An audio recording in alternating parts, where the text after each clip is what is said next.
My name is Vero, this is Vero Reads, and I just wanted to give a brief, hopefully, update on how my Victober reading is going so far. So let's just jump right into it. Hello?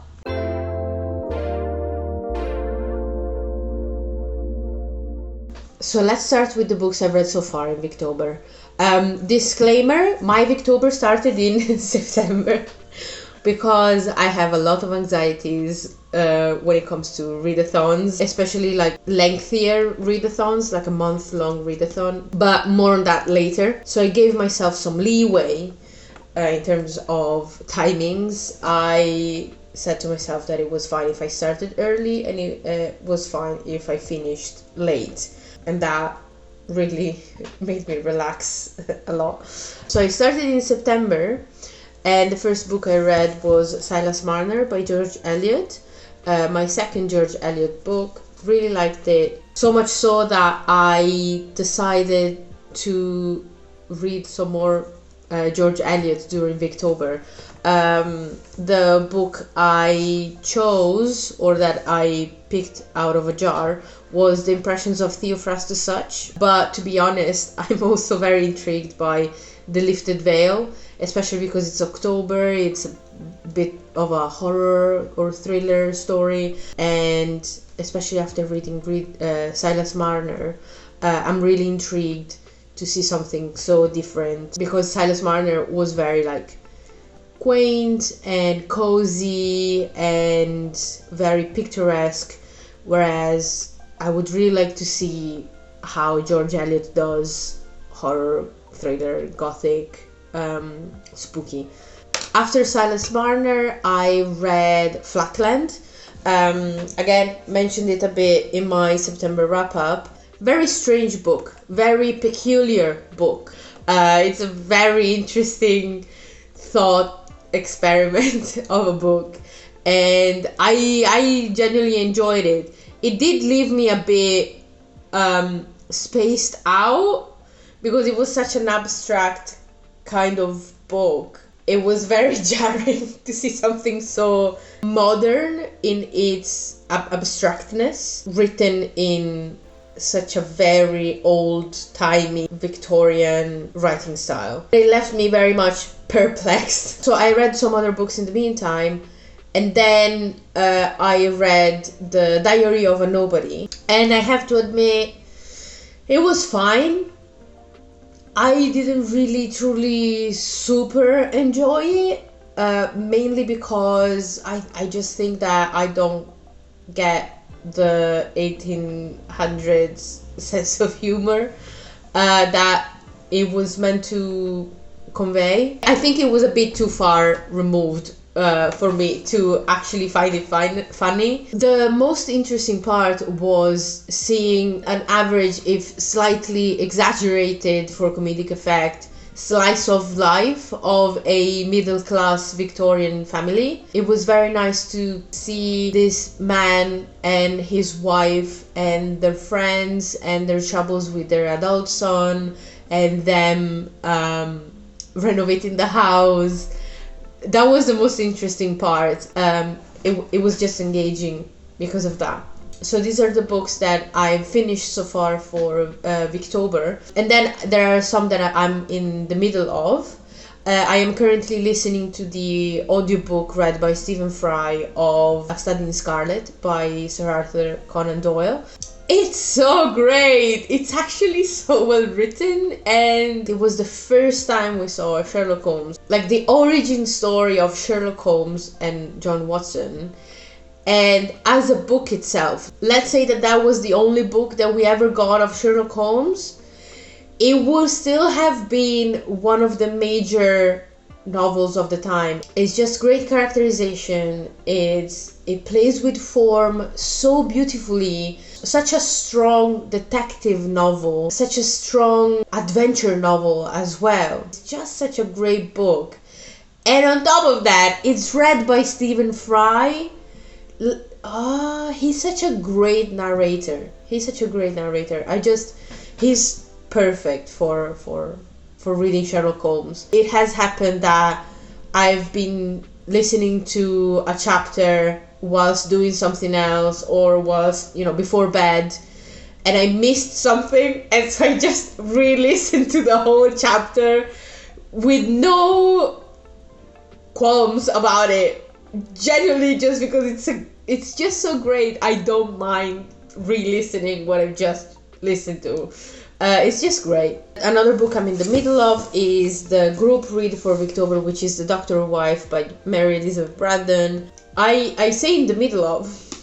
I read just the first 2 chapters. I'm just taking my time with this book. I wanted to do the two chapters a day thing, but I'm just more of a bulk reader. A lot of the time I'm not in the mood to read a specific thing on a specific day, but then I might finish one whole book in one day. It's fine if I don't follow the read along. I'm a bit disappointed that I'm not much for read alongs, because it feels like such a great community vibe, but it's fine.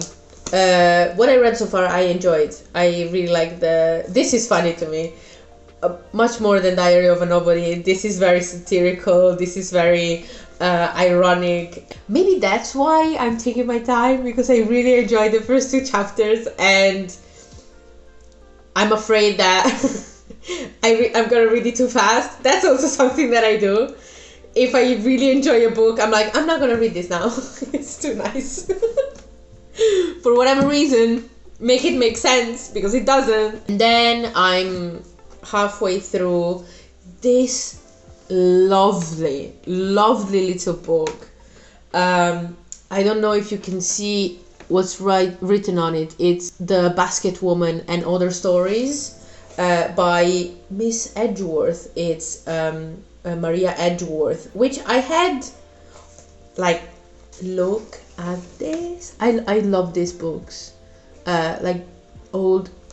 Why were books in the 1800s so much prettier than the books now? That's not true. There's some incredibly pretty books now, but one of my pet peeves of the modern publishing industry is that either you have a huge ass hardback, or you have a tiny paperback.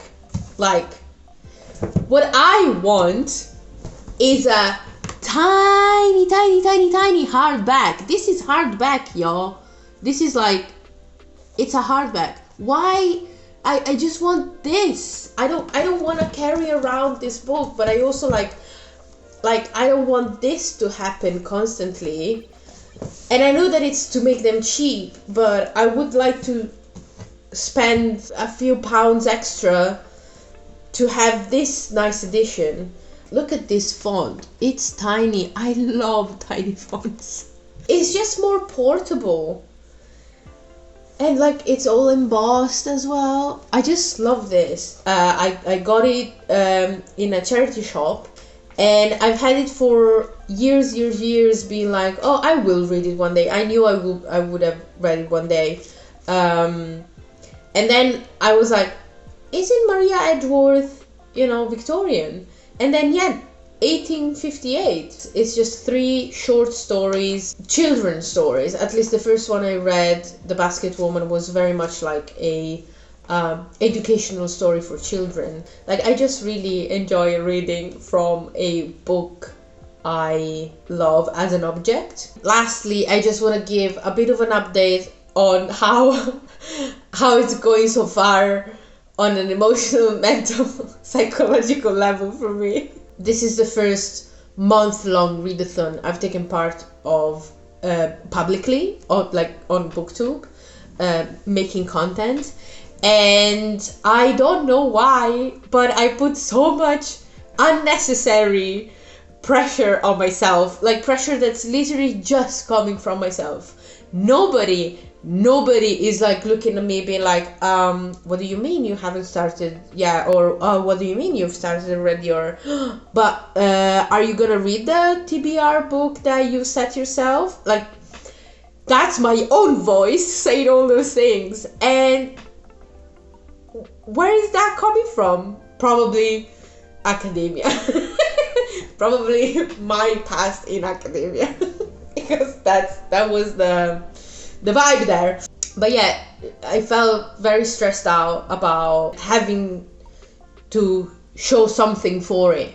I have to remind myself that technically the only requirement of Victober is to read one Victorian book in the month of October, which I did.